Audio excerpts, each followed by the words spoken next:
renting a house might actually beat buying a house because... So in this video, I'll be discussing with you how to make the most informed decision on whether to rent or buy a property. And before I delve into the exact details, it's worth noting that, of course, when it comes to this, there are many factors at play here. Most importantly, things such as which country you're living in that country, which city or which area, because these things will make a very big difference on, of course, which one you might end up picking. But let's try and break down now this really big, important question. So thankfully for us here, actually, there's a very good website called smartmoneytools.co.uk, which has done all the calculations for you here, where you can input figures to essentially compare in your current situation whether it is better to rent or buy. So let's look through this website. So if I scroll down on this website, what you'll see is there will be up to 7 different sections which you have to fill in with your information. So I've here simply put a little demo and I'll speak it through with you. But afterwards, what I'll do is I'll break down different scenarios and see what might be the case for you guys in particular. So let's start here. And what I did was I actually started out with the second bit here about property price and how long do you plan to stay. So for my little example here, this is imaginary, I said, let's say you're going for a £500,000 property and you intend to pay it off over 30 years. So I'll put that in there. And at this stage, let's say that you want to put a 5% deposit down, say the minimum possible, say 25k, and the mortgage rate is 4% for those 30 years. And again, we're going to assume here, I think for this website calculation, it's a fixed rate mortgage. So what I've then done is to work out how much you'd be paying for rent if you're renting that same property, I did the following calculation. Now apparently, on average, for a same size house, the identical house, you'd pay 25% more if you were paying for your mortgage than if you were renting, okay? This is on average. So therefore, if on this scenario here, you can see you are paying $2,268 per month, then roughly that would be $1,800 per month if you're renting for the same size house. And at that point also here, you're going to pick here the increase in annual rate for that rent. I've gone for a 3% here, but again, later on, we can try to play around with that number depending on where you live and your country. So if we now scroll further down, you have a nice little kind of diagram here which shows you that for the buying option here, excluding your upfront 25k deposit, you have paid $475,000 of your own money, but you'd have paid over 30 years £341,000 of interest. So overall, you'd have paid $816k over those 30 years. Of course, you might think that 500k of that is still, let's say, yours because you've got the house. But we'll touch on that later. So let's keep going down to now section 4, I believe it is. It says predicting the future.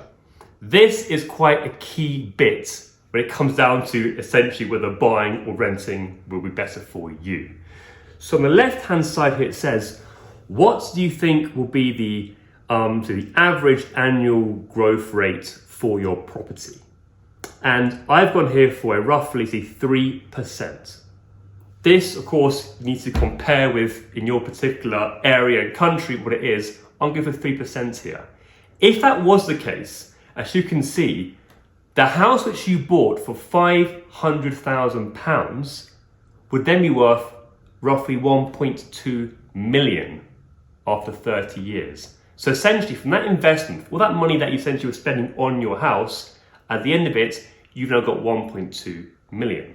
But if you look at now this right-hand side, the investment return annual rate, what this is saying is, if instead that £25,000 deposit you didn't put down for a house, but instead you had that money and you invested it, then what percentage increase would you be getting on that investment? And this bit here is the very, very crucial bit, okay? It is the breaking point or making point here.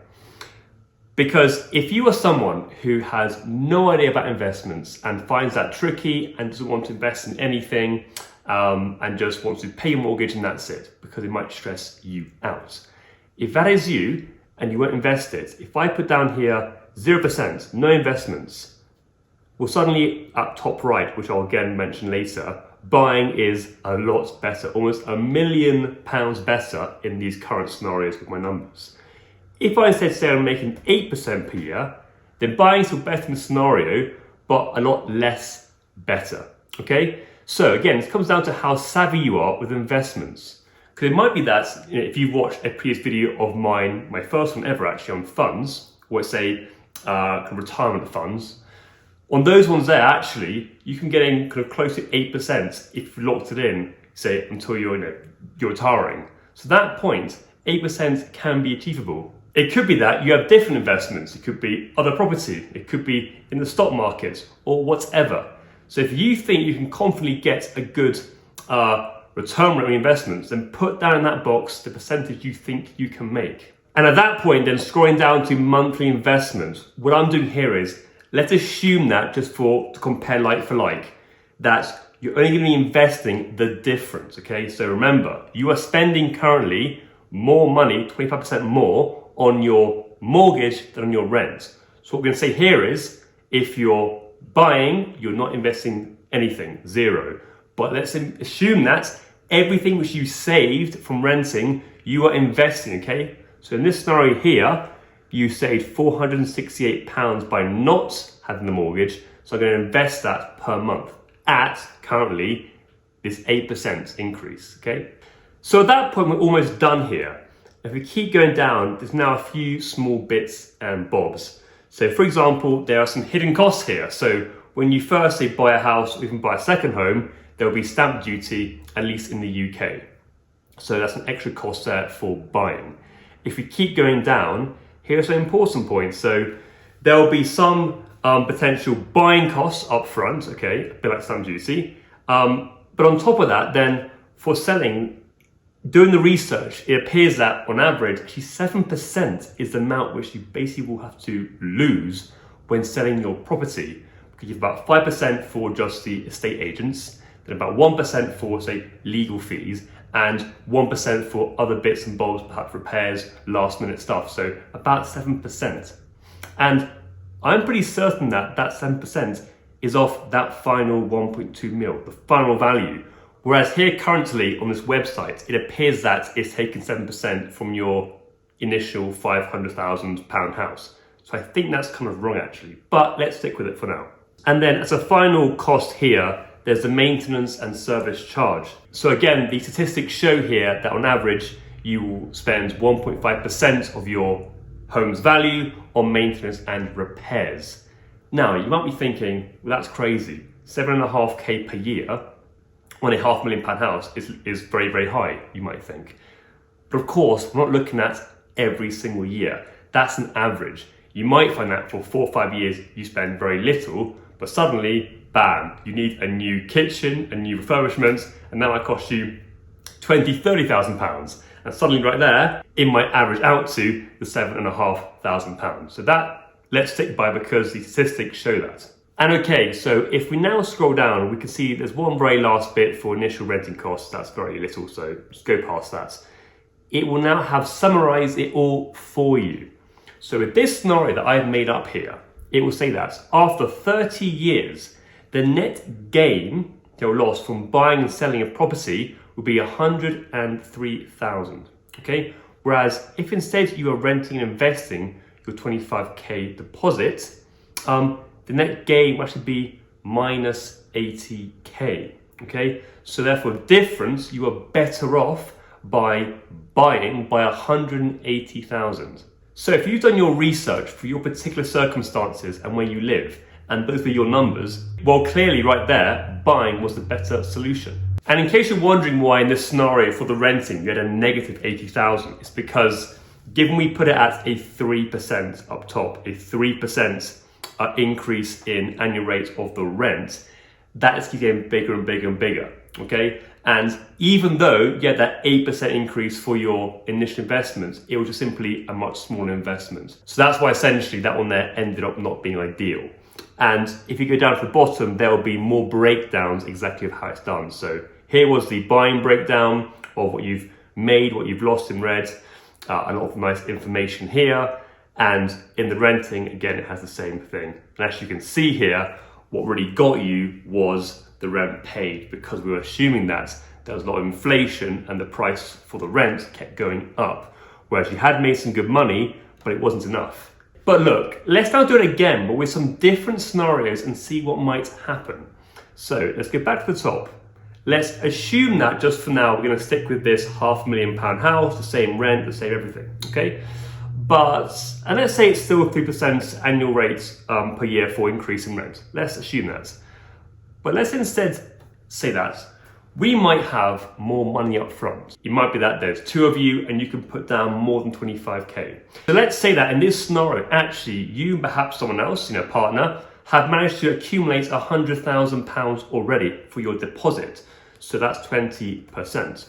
And we have a few more things to alter here. Just if we go back down to the monthly investment. Now, because of course you're paying less for your mortgage because you've put more upfront. Now the difference between your rent and your mortgage is only £134. If I change this now to 134, we can see that up top, the buying is better, but only by 36,000. And the reason for this is because, unlike in the first scenario, when it comes to your investment for your investments, you're now putting down £100,000 up front if you weren't going to buy the house. And what happens with compound interest is that the more money you have, essentially the quicker it gains money. So in this scenario here, that 100k was a massive increase compared to that 25k for the investment. Now, for this scenario, it still wasn't enough to be better than buying. If you go down to here, so the details are here. But we could keep changing this. It might be that in your scenario, in your current town, it is that actually no, the mortgage rates aren't 4%, they're actually 6%. And it could be that the actual rent increase per year is 2%. And perhaps you are able to put down 25% deposits, 125k, and it might be that you want to do this for 25 years, let's say. And by doing that right there, and is that all done? Could be a few more changes to be made. You're just here, oh wow, look at this. Now this one here, because your mortgage was so much bigger, you can now put down £708 per month to invest. Now in that scenario, the renting was 1.3 million times better because you're being hammered by that mortgage. And yes, so much more money therefore to invest. So again, as you can see here, just think it through, do your research and plug it in, because what you might find is that buying isn't always the best option. I think the rookie error is to simply think that, well, look, if you're paying for your mortgage, that is still your money because it's your house, therefore you're doing better. Whereas if you're renting, you're paying off someone else's mortgage, you are owning nothing yourself. I think that's the common misconception here, because if done properly with the right investments and the right scenarios for you, it might be that with that money you saved, as we've discussed here, you can do better off in the future with your investments. So just think that through. And look, it might be that it doesn't all come down to that figure, how much it's better off or worse off, because it might be that for you personally, you prefer to have your own home. You like the idea of it being yours, you personalizing it, you doing little jobs on it, and you like that. So therefore, even if renting was, let's say, £20,000 better, you might think, well, that's not enough over 30 years to therefore not have my own home. Whereas on the flip side, you might be the opposite. You might like that if something breaks down, the owner of that place has to fix it, not you. You might like that you could every few years, if you get bored of one area, switch pretty easily. Or even, let's say, if financially things are going bad for you, it's a lot easier to downsize when you're renting than to downsize your house and sell it. And as you've seen, you lose 7% when you sell each time. So these are things to think about. So it might be that actually buying is better than renting, but still you want to rent. I guess the big point here is two things. Firstly, in those scenarios, what's the difference? Because let's say you have a preference for renting, but the statistics show that you're going to be gaining £500,000 more by buying a house. It's probably worth buying the house. But if it's more than that, then have a think. But the second and most important thing in this scenario, I believe, was that little box there for how much percentage you believe you'd make from an investment. Because like I mentioned earlier, if you're not confident with investments, then firstly, it's highly unlikely that it's ever going to come out that renting is better. And secondly, you don't want to, when doing this, be too optimistic with that investment. Imagine right now you go, oh, I can definitely hit 8-10% investments, or even higher, crypto 15, higher, bam. You don't want to put that down, and then in reality find out that actually no, it was 1% or 0%, or even negative percent. Okay, so just bear that in mind. That would be the pinch point here when doing these calculations. Of course, we can't yet determine inflation, house prices increasing, etc. We don't know that, but at least hopefully you can be honest with yourself about the investments. And for the record, when doing this calculation with the website, we were looking at standard fixed rate mortgages. We weren't looking at interest only and other types, okay? So of course, if that's you, they might be completely different. So hopefully you learned something new today and potentially might even change your own mind on this topic. Thanks for watching. If you enjoyed this video, please give it a thumbs up and hit that subscribe button and bell notification. Feel free to leave any comments and any suggestions for future content. And as ever, onwards and upwards.